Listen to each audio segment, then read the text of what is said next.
He sat behind the wheel of a yellow cab, waiting in traffic for hours. A modest, simple life. But 10 years ago, that same man moved millions of dollars at New York's most prestigious trading firm, until his past caught up with him. Welcome to Everyday People. Before we begin this powerful story of financial collapse, rebuilding, and second chances, tell me in the comments where you're watching from today, and if you believe stories like this need to be told, hit that subscribe button and help us share these stories.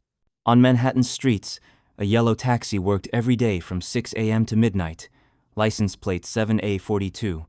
Its driver, David Chen, 48 years old, a quiet, polite man. David's passengers liked him. His clean car, safe driving, and small talk. He listened to financial news on the radio, sometimes discussed markets with passengers, but never went too deep. For 10 years, he'd followed the same routine. Every morning, he'd pick up his cab, start at JFK Airport, spend the day circling Manhattan, return home at night. He lived in a small apartment in Queens, a modest, simple life. But David had strange habits. For example, when going to Wall Street, he'd always drive slowly past certain buildings, like memories were coming alive. And when he talked about financial matters, his knowledge was much deeper than an ordinary cab driver's. Passenger Tom had once asked, "David, did you study finance? You're so knowledgeable." David had just smiled, just listened to the radio. But the truth was much more complex. In 2008, David Chen was a different person. He worked as a senior trader at Goldman Sachs. Every day he moved millions of dollars. Luxury apartment, sports car, designer clothes. Back then, David's life was fast and intense. Wake at 5 a.m., work until 11 p.m. The trading floor pulsed like a heartbeat. Every decision, every move meant millions, and David was successful. One of the firm's best-performing traders, six-figure bonuses. Everyone knew him, respected him. Until the 2008 financial crisis hit, David had taken aggressive positions, big bets on mortgage-backed securities. Everyone was doing it. The market was rising, but then everything collapsed.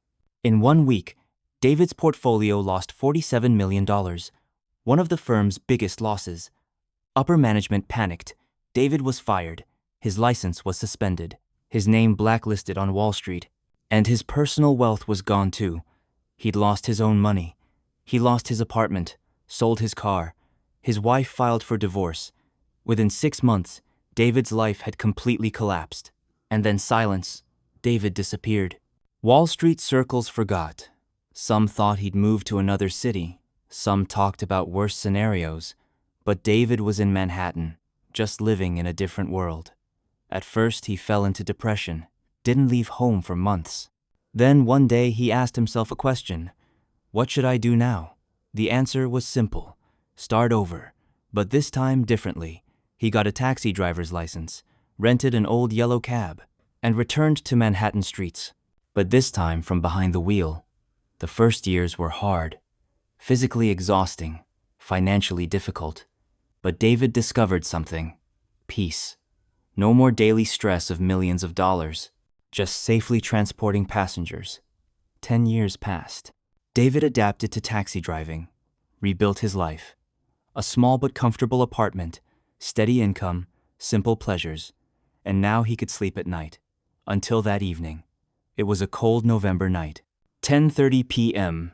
David was preparing to pick up his last passenger. A man raised his hand near Times Square. David stopped. The man got in the back seat. Wall Street, 85 Broad Street. David looked in the mirror. The man was in his 52nds, wearing a suit, looking tired. Seemed familiar, but he wasn't sure. During the drive, the man was on his phone. Yes, portfolio is being rebalanced.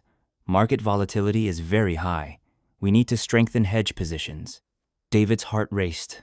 These terms, this speaking style. Someone from Wall Street. Long day? David asked. The man hung up. Every day is long. You know, taxi drivers are the hardest working people. David smiled. Yes, but less stress. Do you trade? The man asked. No, but I follow it on the radio. The man looked thoughtful. You know, 10 years ago we had a big crisis.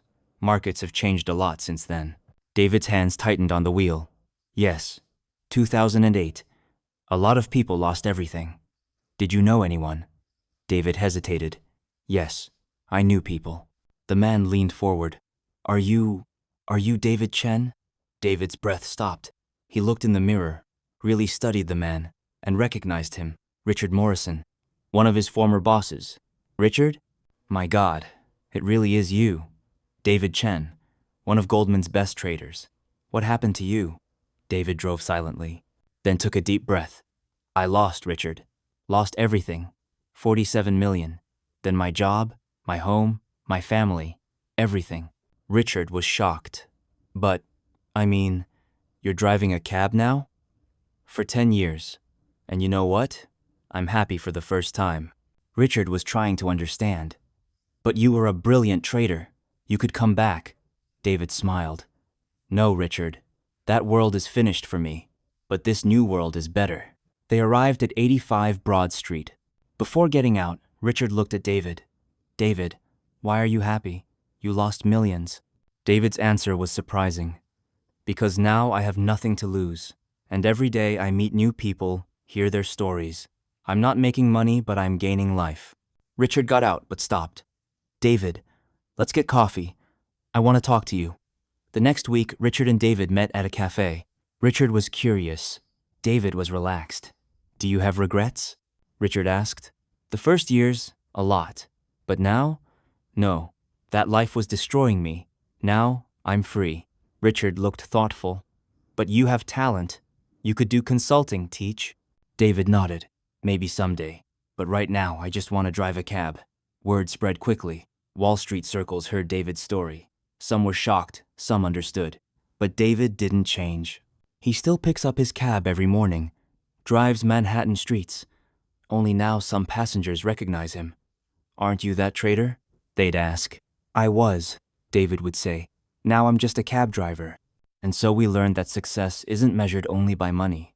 Sometimes the greatest gain is the peace we find after losing. David's story showed us that second chances exist. And sometimes where life takes us is better than where we planned to go. Now I ask you, have you ever met someone like David who experienced a big loss and then started over? Write their name in the comments, share their stories. Because here at Everyday People, we continue to give voice to people who start again. If this story touched you, subscribe. Don't forget to like the video and share it. Help ensure these second chance stories are never forgotten. See you in the next story. And remember, sometimes losing is actually the beginning of winning.